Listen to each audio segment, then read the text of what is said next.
ध्यान से समझना है। ये जो श्लोक है निहाल कर देने वाला है। आप इन्हीं में से कोई होंगे। पापात्मा पुण्यवान वा प्रशरद अपयशाः कीर्तिमान वा। तुम्हारा बहुत यश है या बहुत निंदा हो रही है, बहुत पापी हो या पुण्यात्मा हो। महादुष्प्राप ग्रासोत्स सम्राट समजड़मति सर्व विद्या निधिर्वा। तुम बहुत दरिद्र हो या बड़े वैभवशाली सम्राट हो। बहुत सुंदर बात है। तुम जड़मती मूर्ख हो या बहुत विद्या विशारद विद्वान हो। तुम कोई भी हो, चिंता छोड़ो। यह को पिस्या सखे, हे मित्र तुम कोई भी हो। नो गणे कथम पीक्षस्व वृंदावनम तच्छिंद छिंद स्वपासान गुरु निगम गिरास्वी मोहैक सिद्धान। आहा, तुम पापी हो पुण्यात्मा हो, तुम दरिद्र हो या बड़े सम्राट हो, कीर्तिमान हो या तुम्हारी निंदा हो रही है, तुम जड़मती हो या बहुत विद्वान शास्त्र विशारद हो। अब चिंता मत करो। तुम्हें यदि वृंदावन धाम आने को मिल गया है और तुम्हें शास्त्र के अनुसार चलने वाले रसिक सदगुरुदेव की शरणागति मिल गई है, तो छिंद छिंद स्वापाशान, अब तुम्हारे जितने बंधन हो सब छिन्न भिन्न हो जाएंगे, नष्ट हो जाएंगे। यहां साधन शब्द का प्रयोग नहीं किया। क्यों? क्योंकि साधन असाधनों को मिटाने के लिए जन्म जन्म रगड़ करनी पड़ती है। भगवान आद्य गुरु शंकराचार्य जी ने कहा है कि 1000 जन्म साधना के बाद मुमुक्षता प्रकट होती है। शास्त्र जन्म जब साधना हो तब मैं मुक्त होना चाहता हूं, ऐसी इच्छा प्रकट होती है। और भगवत प्रेमी महात्मा का एक क्षण का संग तात स्वर्ग अपवर्ग सुख धरी तुला एक अंग तूलनताय सकल मिल जो सुख लव सत्संग। अगर रसिक संत का संग मिल जाए तो मुमुक्षता नहीं, मोक्ष सुख भी एक पलड़े में रखा जाए, एक पलड़े में सत्संग का सुख, तो बोले मोक्ष हल्का हो जाता है। क्योंकि सत्संग से सीधे प्रेम की प्राप्ति होती है, आत्मरति प्रभु रति। रसिक महापुरुष का हृदय हर समय आनंद की उफान में रहता है। जब आनंद की कमी होती तो दूसरों से सुख लेने की वासना जागृत होती है। जब आनंद की उफान होती तो दूसरों को सुख देने की भावना जागृत होती, जिसे तत्सुख भाव कहते हैं। ये रसिकों में सिद्ध है। ये तत्सुख भाव सुख देवे को चाव चित सबसो हित निष्काम या सुधर्म हरिवंश को नाम गिरा विश्राम। जो निरंतर नाम और वाणी में रत हैं, ऐसे रसिकों के हृदय में करुणा आनंद की उफान आती रहती है। तो कोई चाहे जितना पतित हो या पुण्यात्मा हो, दरिद्र हो या महाराजा हो, विद्वान हो या मूर्ख हो, सबको परम प्रेम प्रदान करने की सामर्थ्य रसिक सदगुरुदेव के चरणों में है। तो जो अपने मोह का छेदन कराना चाहता है, वो गुरुदेव के चरणों का आश्रय लेकर उनकी आज्ञा के अनुसार चले। गुरुदेव कैसे? बोले गुरु निगम गिरास, जो शास्त्र मर्यादा से सिद्ध हुए हैं। मनमानी आचरण करने वाला, शास्त्र विरुद्ध आचरण करने वाला साधक नहीं होता, फिर सिद्ध कैसे हो सकता है? सिद्धों में कुछ दिव्यताएं होती हैं जो समझ के परे होती हैं।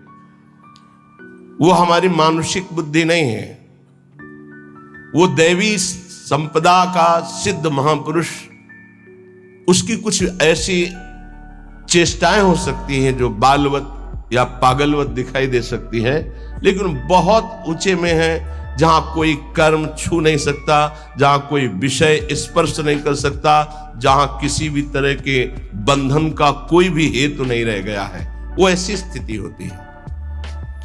बोले उनके आज्ञा अनुसार अपने जीवन को चलाना, ये इसलिए शर्त गुरुदेव में भी रखी गई है।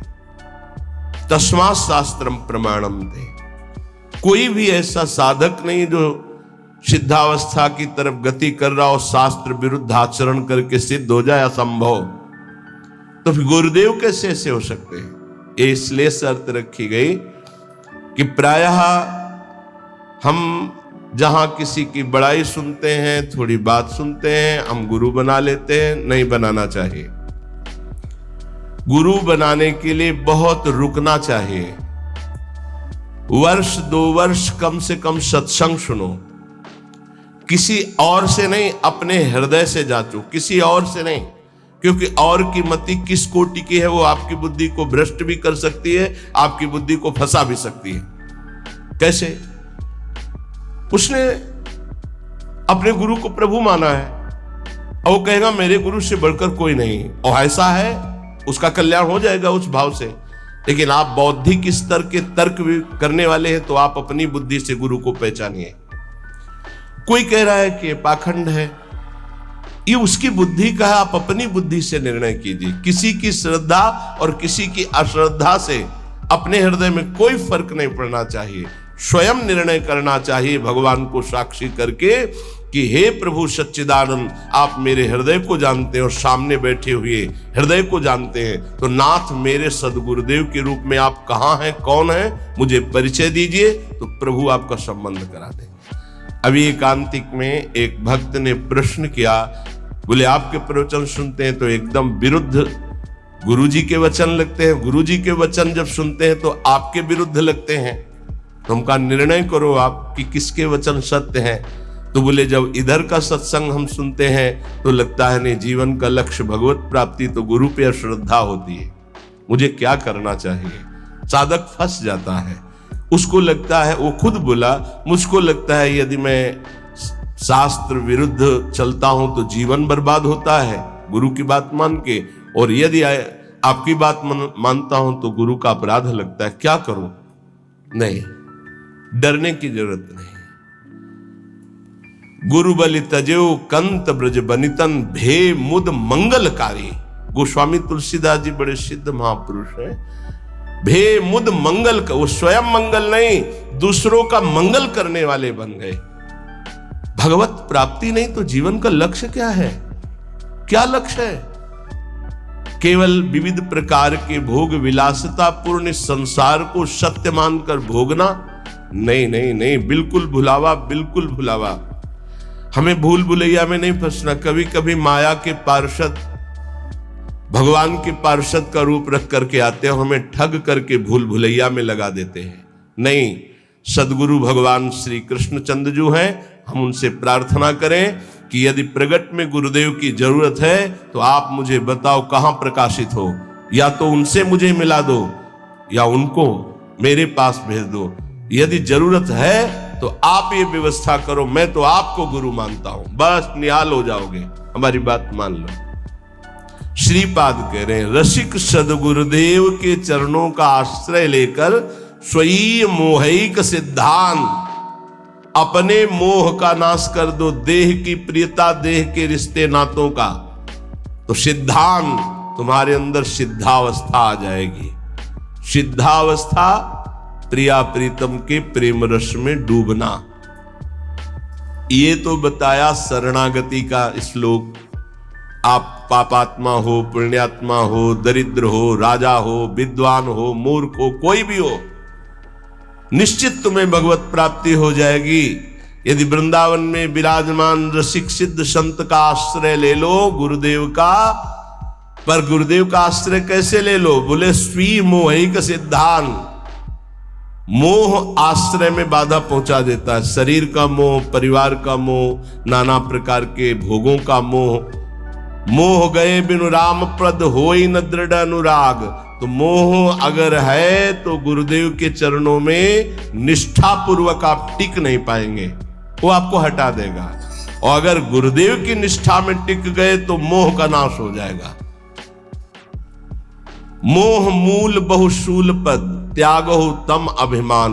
जब तक मोह है तो संसार चक्र बना हुआ है, मोह का नाश हुआ, संसार चक्र नष्ट हुआ।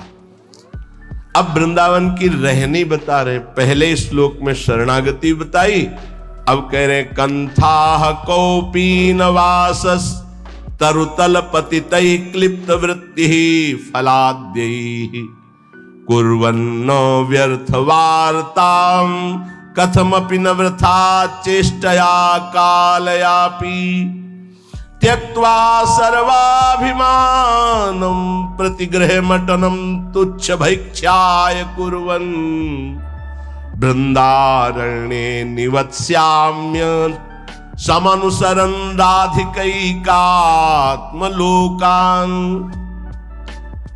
कौपीनवन्ता खलु भाग्यवन्ता।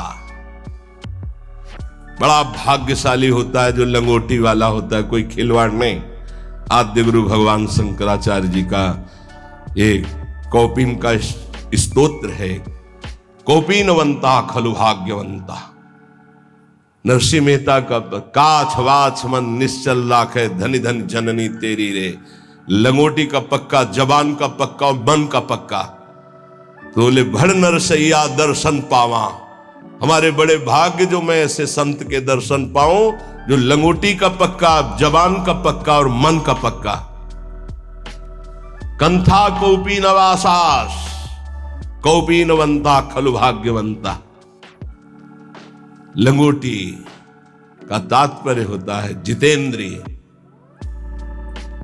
आजीवन भगवत आराधन में अपने जीवन को समर्पित करके एकमात्र परमानंदमय सुख का भोक्ता, किंचन मात्र कहीं की किसी इंद्रिय का भोक्ता नहीं। वासास परिग्रह रहित वस्त्र। साधु का जो वस्त्र है वो परिग्रह रहित होना चाहिए। परिग्रह जिस पर किसी का अधिकार नहीं। वो हरिराम व्यास जी ने कहा घूरे में से बीन चिनगटा रक्षा कीजिए सीतिन। चलो वैसा नहीं, तो जो गुरु प्रदत्त वस्त्र हैं या जो स्वाभाविक सहज में जैसे बन जाए, याचना की वस्त्र के लिए कहीं आज्ञा नहीं है। केवल याचना भिक्षा के लिए है, अन्य याचना नहीं है। तो ठीक है, नहीं है तो कोई बात नहीं। जब हमने अपने जीवन को प्रभु के चरणों में सौंप दिया तो अब हमको इस शरीर की इज्जत की परवाह नहीं है। शरीर का कोई, ये तो प्रभु को समर्पित वस्तु है। वो जैसे रखे, जैसे प्रभु हमें रखे। हमारी याचना नहीं होनी चाहिए। तो अयाचक वृत्ति से यदि कोई हमको दे दे तो भी हम कम पैसे वाली चीज से अपना गुजारा करना सीखें। शरीर स्वस्थ हो, साधन पथ में हम चल रहे हैं तो कोशिश करें कि कम पैसे वाला कपड़ा हमारा हो, कम पैसे से हमारा पेट भर जाए, कम पैसा हमारी दिनचर्या में लगे। ये जीवन भर इसका निर्वाह गुरुदेव की कृपा से हुआ है। अब तो जैसे प्रभु रखें, प्रभु जैसे। शरीर स्वस्थ है तो टोटी से उतना ही पानी निकालना है प्रकृति का जितना आपको आवश्यक है। लाइट उतनी, ये नहीं कि आपके कमरे की है, नहीं। विश्वात्मा भगवान आपको सुविधा दे, उतना ही पंखा चलाओ जितनी जरूरत। जितना लाइट की, अगर बिना लाइट के आपका काम चल रहा है, पढ़ना नहीं, दरवाजा बंद, लाइट बंद, शांत अंधेरे में बैठकर चिदानंद स्वरूप प्रिया प्रीतम के ध्यान में मगन हो। साधु की एक अपनी रहनी होती है। ये बाहर घूम रहे हैं, पंखा चल रहा है, कूलर चल रहा है, वो सब तुम्हारे भजन कट रहे हैं। तुम क्या समझते हो फ्री चल रहा है? प्रकृति कोई तो पैसा देगा ना, तो प्रकृति से उतना ही प्रतिग्रह लिया जाए जितने की अत्यंत आवश्यकता हो, चाहे गृहस्थ हो चाहे विरक्त। वो तुम्हारी संपत्ति नहीं, विश्वात्मा भगवान की है, तुम्हें सेवा के लिए दिए। अगर तुम बिजली उतनी खर्चा करोगे तो वो दूसरे की सेवा में आगे आ जाएगी। प्रकृति बहुत बड़ी है, परमात्मा की ये संसार की जो सृष्टि है सबकी सेवा में पहुंचने के लिए वस्तुएं, हम उतना ही प्रयोग करें जितनी हमें आवश्यकता है, ये हमें उन्नति अध्यात्म की प्रदान करेगी। तो वास, वस्तु, वस्त्र उतना ही प्रतिग्रह शून्य होकर प्रयोग करे जितनी अत्यंत आवश्यकता है। और विरक्त के लिए घर परिवार से मनी ऑर्डर आकर के खर्चा होना, इससे अच्छा घर लौट जाए और वहां जाके मेहनत करे और फिर अपना जीवन यापन करे। अगर विरक्त है तो एकमात्र आश्रय गुरुदेव का, श्री भगवान का, बस जैसे भरण पोषण करें, जैसे बहुत अच्छे से करते हैं। अगर भोजन नहीं मिलता है तो आनंद इतना दे देते हैं कि भूख का कष्ट नहीं रहता है। सच्ची मानिएगा, ये केवल प्रवचन की बात नहीं है, ये छाती की बात है। कई कई दिन जब भोजन नहीं मिला तो इतना आनंद पवा देते थे कि भोजन की भूख मिट जाती थी। नहीं खान पान ते भावे है, नहीं कोमल वसन सुहावे है, ये प्रतिग्रह शून्यता। कंथा कौपी नवासस, नहीं खान पान ते भावे है, नहीं कोमल वसन सुहावे है, सब विषय लगे ते खारा है, हरि आशिक का मग न्यारा है। तरुतल पतितैः क्लिप्त वृत्ति फलाद्यैः। अब वृक्ष के नीचे रहने का समय नहीं रह गया, क्योंकि वृक्ष ही नहीं रहने। जिसको देखो वृंदावन वास के लिए आएगा तो सबसे पहले लता का हनन करने की सोचेगा। किसी लता को नष्ट करके आपका वृंदावन वास हो रहा हो मत करना, श्री जी नहीं मिलेंगे। लता श्री जी की नित्य सहचरी है हमारे ब्रज की, और उसको काट करके, उसको हटाकर फ्लेट बना के, और उसमें अब बड़ी चतुराई की जाती है, बड़ी चतुराई की जाती है। जेसीबी से उसके नीचे कुआं कर दिया जाता है, वो गिर जाता है, रातों रात काट कर बाहर हो जाता है। तो क्या विश्वात्मा भगवान नहीं देख रहा है? रातों रात नष्ट हो जाओगे तुम, रातों रात नष्ट हो जाओगे। समय आने दो, लिख लो। ये ब्रज की लताएं, आप कोई भी हो, चाहे आप भूमि बेचने वाले हो, चाहे आप ब्रजवासी हो, चाहे आप बाबा जी हो, चाहे आप गृहस्थ हो, कोटि ब्राह्मणों की हत्या का पाप लगता है एक लता के छेदन से। हरिराम व्यास जी ने कहा है ये ब्रज की लताएं हैं, ये अज्ञान के कारण जानते नहीं, ब्रज की लताओं का नाश कर देते हैं। नहीं, ये लताएं बड़े बड़े परमहंस भजनानंदी ब्रह्म ऋषि की हत्या करने का जितना बड़ा दंड मिलेगा, उससे कई गुना बढ़कर दंड मिलेगा। वृंदावन की लता सम कोटि कल्प तरुणाएं, रज की तुल वैकुंठ नहीं और लोक की माएं। एक बार वृंदावन की लता से रो के देखो क्या प्रदान करती है। एक बार वृंदावन की लता को राधा नाम सुना के देखो कितनी करुणा बरसाती है। ऐसी लताएं जिनकी प्रिया प्रीतम के द्वारा दुलार वृत्ति होती है।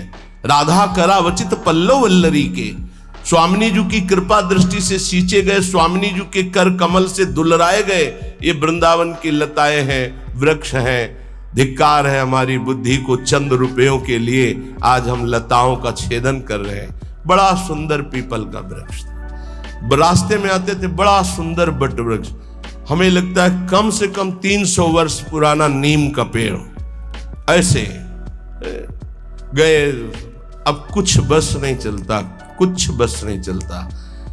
हरिराम व्यास जी आज के 500 वर्ष पहले लिखे थे कि वृंदावन मथुरा कट रहा है, मुझे बर्दाश्त नहीं हो रहा। कट रहा है मतलब लताएं, मानसरोवर में इतनी लताएं थी। आज के 25 वर्ष जो दर्शन किए, कुंज की कुंज, कहीं घुस के बैठो, रो प्रिया प्रीतम के लिए, ऐसा वातावरण। वही संगमरमर, वो रज नहीं ढक दी गई, लताएं काट दी गई, संगमरमर बिछ गया, बोले उन्नति हो गई। हमारे ब्रज की उन्नति संगमरमर से नहीं है, रज और लताओं से है। ये रोड से उन्नति नहीं है, रज और लताओं से उन्नति है। जब हम परिक्रमा में लौटते तो जो ब्रह्मानंद मिलता है वो पद्मासन लगा के बैठने से नहीं मिलता, ध्यान रखना। बड़े बड़े महापुरुषों को देखा, अब रज रानी के दर्शन मिलना दुर्लभ है। हर जगह व्यवस्था ऐसी, छू न जाए रज, जिससे कल्याण होना है, जिससे परम पद मिलना है। बोले त्यक्त्वा सर्वाभिमानम प्रतिग्रह मटनम तुच्छ भैक्ष्याय कुर्वन्। अगर प्रिया प्रीतम के प्रेम रस को प्राप्त होना है तो तुम्हारे प्रसाद में श्री जी का भोग प्रसाद तो हो ही, ब्रजवासियों का टुकड़ा जरूर हो। ये हम सिद्ध महापुरुषों की बात कहते हैं, गुरुदेव के श्रीमुख की बात कहते हैं, अपने हृदय की बात कहते हैं। गुरुदेव ने कहा नीलांबर पीतांबर उसी के नेत्रों में झलकता है जिसके प्रसाद में ब्रजवासियों का टूक होता है। बड़े बड़े महापुरुषों ने ब्रजवासियों के टूक की महिमा गाई है और ऐसे आदेश दिए हैं कि यदि वो बच्चे को शौचा कर बिना धोए उसी हाथ से रोटी दे रही तो दोष दर्शन मत करना, उस रोटी को ले लो और धो करके पालो, तुम्हें प्रिया प्रीतम की प्रेम प्राप्ति होगी। बहुत सिद्ध जन है ये जो ब्रजवासी जन है, सच्ची मानिए, ये इनको गृहस्थ मत जानिए, इनको साधारण मत जानिए, असाधारण है। इन्होंने बहुत भजन किया, तब जाके ब्रज में सीधे माँ के गर्भ से इस रज में प्रकट हुई है। और उनके घरों के जो टूक है उनमें बड़ी सामर्थ्य है प्रेम प्रदान करने की, लेकिन वो आदेश दे के मंगाने वाले से नहीं, उनके दरवाजे पे जाकर के उनके टुकड़े मांग कर खाने के। त्यक्त्वा सर्वाभिमानम प्रतिग्रह मटनम तुच्छ भैक्ष्याय कुर्वन्।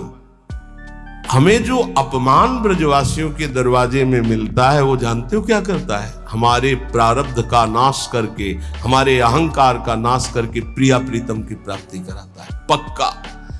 डरो मत, जब ब्रजवासी गाली दे अपमान दे तो छाती फुला लो कि आज हमारे बहुत बड़े प्रारब्ध का नाश होगा और प्रिया प्रीतम के मिलने का संयोग बन रहा है।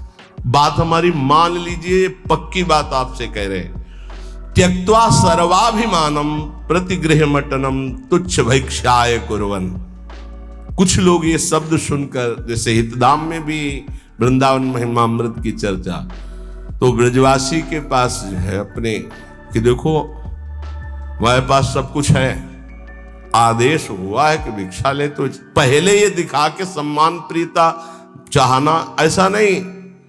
त्यक्त्वा सर्वाभिमानम प्रतिग्रह मटनम तुच्छ भैक्ष्याय कुर्वन्। अपने को तुच्छ समझकर, सब अभिमान त्याग कर ब्रजवासियों के प्रत्येक दरवाजे पर जाकर राधे श्याम, प्रत्येक दरवाजे का मतलब आज इन 5 घरों में तो कल उन 5 घरों में नहीं, दूसरे 5 घरों में परिचय न बनने पावे। तुच्छ भैक्ष्याय कुर्वन् कुर्वन् न व्यर्थ वार्ताम, कभी बेकार 1 मिनट भी न जाने पावे।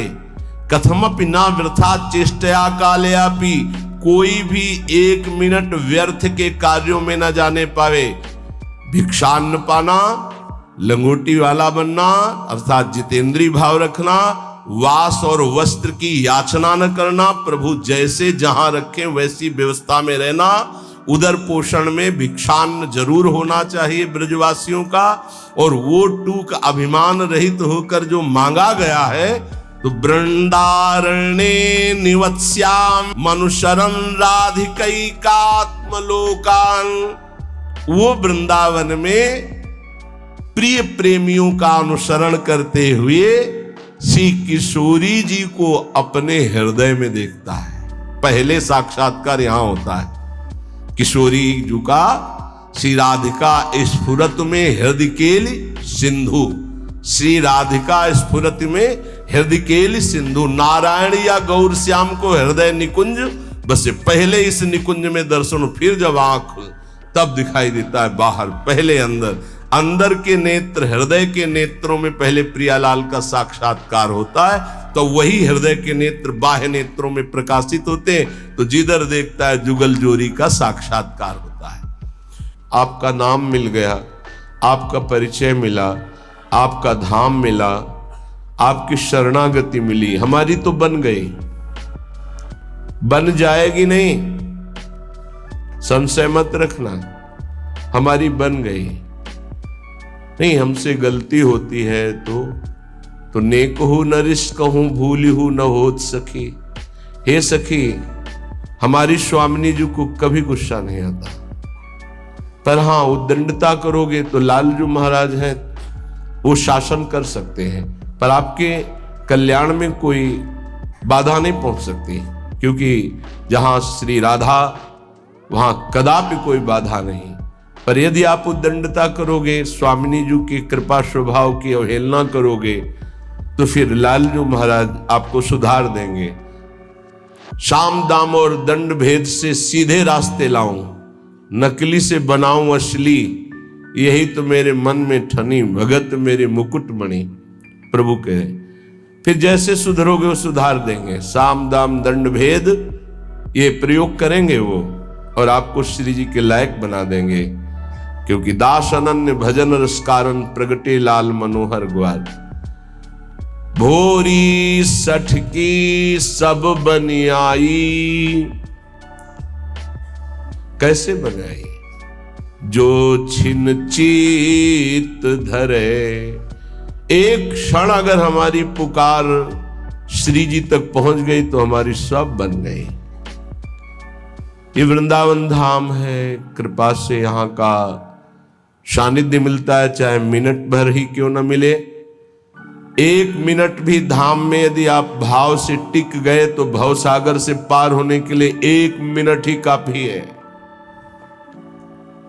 ये हम कोई अलंकारिक बात नहीं कह रहे, महापुरुषों की बात कह रहे हैं।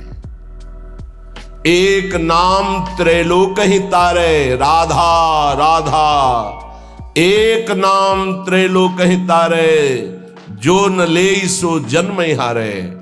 जिसने ये नाम उच्चारण नहीं किया हार गया वो माया में। और एक बार जिसने बोला राधा तो त्रिभुवन को भी तारने की सामर्थ्य इस राधा नाम में। एक बार में, एक बार जिन नाम लिए हित सो होए अति दीन, ताको संग न छाणहि ध्रुव अपनो कर लीन। ऐसे हमारे श्री श्यामा श्याम है। अब हमें ये चिंता नहीं करनी कि हम क्या हैं। बहुत हो गया अपना चिंतन करते हुए, मैं नीच हूं, पामर हूं, पतित हूं, पुण्यात्मा हूं, महात्मा हूं। छोड़ो सब बात। हमारे इष्ट देव कैसे हैं हमें ये देखना है। श्रीपाद कह रहे हैं, पापात्मा पुण्यवान वा प्रसरद अपयशाः कीर्तिमान वा महा दुष्प्राप ग्रासोत सम्राट समजड़मति सर्व विद्या निधिर्वा। यह कोपि स्याह सखे नो गणे कथमपीक्षस्व वृंदावन तच्छिंद छिंद स्वपाशान गुरु निगम गिरा स्वीय मोहिक सिद्धांत। हे भाई बड़े ध्यान से सुनो, तुम घोर पापी हो या पुण्यात्मा हो, पहली बात तुम्हें आज से चिंता छोड़ देनी। ये हम नहीं, श्रीपाद प्रबोधानंद जी महाराज कह रहे हैं। जो परम गूढ़ तत्व ब्रह्म तत्व का बोध प्राप्त किए हैं और उससे भी आगे गूढ़ तत्व प्रेम उसको प्राप्त किए हुए हैं, बड़े अद्भुत महापुरुष जो ज्ञान की चरम सीमा और प्रेम की चरम सीमा दोनों को छू रहे हैं। वो कह रहे हैं पुण्यात्मा या पापात्मा दो ही होते हैं। तुम कोई भी हो, चिंता छोड़ो। पापात्मा पुण्यवान वा, ध्यान दोगे तो निश्चिंत निर्भय निशोक हो जाओगे। ये साधना और श्रवण दोनों में अंतर है। श्रवण से जो श्री कृष्ण प्रेम प्राप्त होता है वो साधना से नहीं होता। साधना मथुरा के ब्राह्मण कर रहे हैं और श्रवण मथुरा के ब्राह्मणों की पत्नियां कर रही है। भगवत साक्षात्कार उनकी पत्नियों को होता है, अपराध बनता है उनसे। अवहेलना कर देते हैं श्री भगवान के सखाओं की, भगवान की आज्ञा की।